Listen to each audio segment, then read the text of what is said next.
Alhamdulillah, wassalatu wassalamu ala rasulillah. Tentang zikir pagi petang. Apakah itu subuh dengan maghrib atau subuh dengan asar? Kalau yang dimaksud zikir pagi dan petang, maka maknanya adalah zikir ba'da subuh dan zikir setelah asar menjelang maghrib. Ya, zikirnya setelah asar menjelang maghrib. Itu namanya petang. Ya, jadi hampir menjelang. Jadi bahasanya itu bukan hanya sekedar ba'da asar. Jadi zikir itu bisa dilakukan ba'da asar menjelang maghrib. Karena kalau sudah maghrib berarti dimulailah hari. Ya, dimulailah hari. Jadi zikir-zikir yang dirutinkan itu sholawat minimal 10 kali, kemudian zikir perlindungan, kemudian zikir minta ampunan, kemudian zikir meminta rizki, kemudian zikir istighfar, macam-macamnya itu dilakukan ba'da subuh dan ba'da asar. Ya, ba'da subuh dan ba'da asar. Dan jangan pernah remehkan masalah ini, Bapak Ibu. Jadi di antara amalan yang kemarin Syekh Ali Luqom itu sebutkan, Syekh Ali Jabir sebutkan, ya setelah kasus insiden penusukan kemarin, ya bisa jadi kalau qadarullah, alhamdulillah Allah takdirkan beliau masih selamat. Tapi kalau kita lihat dari videonya, itu kan tikamannya dari atas mengincar leher gitu ya, mengincar leher. Berarti memang sudah punya niatan ingin menghabisi nyawa, ingin membunuh. Qadarullah beliau bisa melawan, ya, kemudian karena saking dalamnya itu pisau menancap, ya ini beliau cerita sendiri Pak ke saya. Jadi ketika pisau itu dalam nancap begitu, karena dalam dilawan oleh beliau, maka kemudian pisaunya bisa patah. Jadi kalau tidak dalam, tidak patah, ya. Tapi karena dalam, makanya kemudian patah. Maka di antara hal itu kata beliau kemungkinan karena zikir-zikir yang selalu dibaca. Jadi zikir-zikir itu bagian juga dari protokol kesehatan COVID, Pak. Ya, jadi jangan pernah sepelekan zikir. Kita hari ini pakai masker, pakai apa? Zikirnya nggak baca, salah. Harusnya zikir dulu, minta sama Allah, baru yang ini dipakai, protokol yang lainnya dikerjakan. Itu ya. Allahu ta'ala a'lam bishawab. Ada lagi yang lain? Silakan. Kalau sujud tilawah, ada sujud tilawah, ada sujud syukur. Ya, ada sujud tilawah, ada sujud syukur. Ini keistimewaan kita. Dulu di zamannya Nabi Yusuf ada sujud yang ketiga, namanya sujud tahniah, sujud penghormatan. Tapi syariat Nabi Muhammad SAW datang menghapus sujud penghormatan itu, sujud tahniah. Di zaman Nabi Yusuf boleh Pak kita menghormati orang dengan cara sujud. Boleh di zaman Nabi Yusuf. Ya, kalau hari ini yang masih praktekkan itu orang mana? Halo. Hari ini yang masih mempraktekkan sujud penghormatan itu untuk orang mana? Orang mana? Orang Jepang, orang Cina kata, ya. Kan bisa gitu kan? Ya. Itu menghormati katanya, menghormati yang tua, menghormati bapak ibunya, ya itu haram. Dulu di zaman Nabi Yusuf boleh, tetapi di zaman kita haram. Lau kuntu amiran ahadan an yasjuda li ahadin la amartul mar'ata an tasjuda li zawjiha. Seandainya aku bolehkan orang untuk sujud kepada orang lain, maka yang pertama aku akan suruh sujud adalah istri sujud kepada suaminya. Li'azamati haqqiha. Karena begitu besar dan agungnya hak suami. Jadi begitu ya ibu-ibu ya. Jadi luar biasa itu. Jadi dulu dilarang. Baru tinggal sisa 2. Ya, tinggal sisa 3. Sujud ibadah dalam sholat, ada sujud tilawah, ada sujud syukur. Sujud tilawah adalah sujud di mana kita membaca ayat-ayat Al-Quran perintah untuk sujud atau sujud sajadah. Biasanya disebut sujud sajadah atau sujud tilawah. Apa hukumnya? Sebagian ulama mengatakan hukum sujud tilawah atau sujud ketika kita membaca ayat sajadah atau sujud ketika kita mendengar ayat sajadah. Jadi mendengar atau membaca. Sebagian mengatakan hukumnya wajib. Sebagian mengatakan hukumnya sunnah muakkadah. Sunnah yang sangat dianjurkan. Kenapa? Karena ketika kita sujud, iblis menangis. Ya, ketika kita sujud, iblis menangis. Jadi bikinlah iblis menangis. Karena membuat iblis nangis itu pahala. Kalau buat orang nangis, kita dapat dosa. Apalagi bikin orang tua nangis, dosanya besar. Tapi bikin iblis nangis, pahala. Jangan terus bikin iblis ketawa dan tersenyum. Jangan. Di antara hal yang paling membahagiakan iblis tertawa bahagia itu apa? Perceraian. Jadi kalau ada kasus perceraian, Pak, iblis seneng banget tuh, Pak. Halo, maaf ini nggak nyinggung siapa-siapa, enggak. Tapi begitu memang. Iblis tuh paling seneng kalau ngelihat ada anak keturunan Nabi Adam bercerai. Karena ketika laki-laki bercerai dengan istrinya, waktu itulah ibadah panjangnya terputus. Karena ibadah yang luar biasa itu durasinya paling lama adalah pernikahan ibu bapak. Ini ibadah itu pernikahan itu. Bukan beban. Menaudzubillah kok ada orang nganggap nikah itu jadi beban. Aduh ya Allah. Nikah ini ibadah. Sama ini seperti ibadah-ibadah kita lakukan ini. Makanya suksesinya iblis buat manusia itu pisah dari pasangannya. Ya, begitu. Jadi kadang pernikahan itu dibuatnya mengerikan. Pernikahan itu dibuatnya menyusahkan. Tapi berbeda dengan pacaran. Pacaran itu indah, nikmat. Ya karena banyak setannya. Banyak setannya, Pak. Itu makanya. Ya, tapi kalau nikahnya itu masalahnya. Cobaannya banyak. Nah, kita balik lagi. Jadi iblis itu menangis.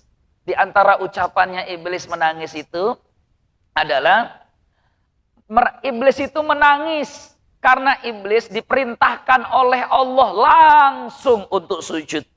Dan iblis tinggal di surga. Ya, Allah perintahkan langsung wa id qulna lil malaikati isjudu li adam fasajadu illa iblis. Iblis itu tinggal di surga bersama malaikat, diperintahkan langsung sujud. Mereka sujud kecuali iblis. Iblisnya nggak mau, enggan karena sombong. Ada manusia tidak pernah tinggal di surga, tidak pernah melihat Allah, tidak pernah ketemu malaikat, diperintahkan sujud, kok langsung sujud. Nangis iblis, Pak. Nyesel, iblis juga nyesal, tapi nyesalnya sudah terlambat. Makin nyesal lagi nanti iblis ketika di depan neraka jahanam. Makin nyesal itu, Pak. Ya, makin nyesal lagi. Jadi kita ketika sujud sajadah tilawah itu, ya, taruhlah kita katakan sunnah muakkadah. Apa bacaan yang dibaca? Minimal kata Imam Syafi'i, ini dinukil oleh Ibnu Hajar dan Fathul Barinya, minimal kita baca itu doa sujud seperti sujud dalam sholat. Subhana rabbiyal a'la wa bihamdi. Minimal. Subhana rabbiyal a'la wa bihamdi. Lebih bagus, lebih utama kita baca sujud tilawah. Ya. Sajada wajhiya lilladzi khalaqahu. Sajada lilladzi khalaqahu wa saqqa sam'ahu wa basarahu bihaulihi wa quwwatihi. Fatabarakallahu ahsanul khaliqin. Tapi kalau kita tidak hafal ini, ya, baca saja sujud kita dalam sholat, tidak masalah, tidak apa-apa kok. Ya, karena memang dibolehkan membaca doa sujud apapun yang penting itu dalam bacaan sholat, boleh saja, tidak apa-apa. Bisa juga subhanakallahumma rabbana wa bihamdika Allahumma firli, boleh. Kalau sujud syukur Ustadz, nah sujud syukur itu tidak baca pun tidak apa-apa. Boleh diam Ustadz, boleh diam. Karena sujud syukur itu tidak ada syarat harus bersuci dulu. Ya, Nggak ada, makanya ada orang main bola, wow, gol, pakai celana pendek, sujud ya. Karena emang sujud syukur ndak ada syarat harus bersuci terlebih dahulu. Tapi syaratnya sujud itu harus menghadap kiblat. Saya ndak tahu itu pemain bola waktu sujud ngegol itu ngadap kemana, Pak. Saya nggak tahu itu. Atau mungkin pemain bola sebelum main, sudah, nanti kiblatnya sana ya. Kiblatnya sana. Kalau ngegulkan, takutnya nggak ngegulkan, jadi nggak pernah sujud lagi. Saya nggak tahu itu pemain bola kalau gol. Jangan-jangan sujud mereka itu bukan ke kiblat, Pak. Jangan-jangan. Tapi yang namanya sujud itu harus menghadap ke kiblat. Ya, baik sujud syukur ataupun sujud tilawah atau sujud sajadah tadi. Ya kalau sujud syukur itu tidak ada bacaan tertentu, ndak baca pun ndak apa-apa. Ya karena dia bersyukur, syukur atas nikmat yang Allah berikan kepadanya. Ya, itu ndak masalah, ndak masalah. Wallahu taala a'lam bishawab.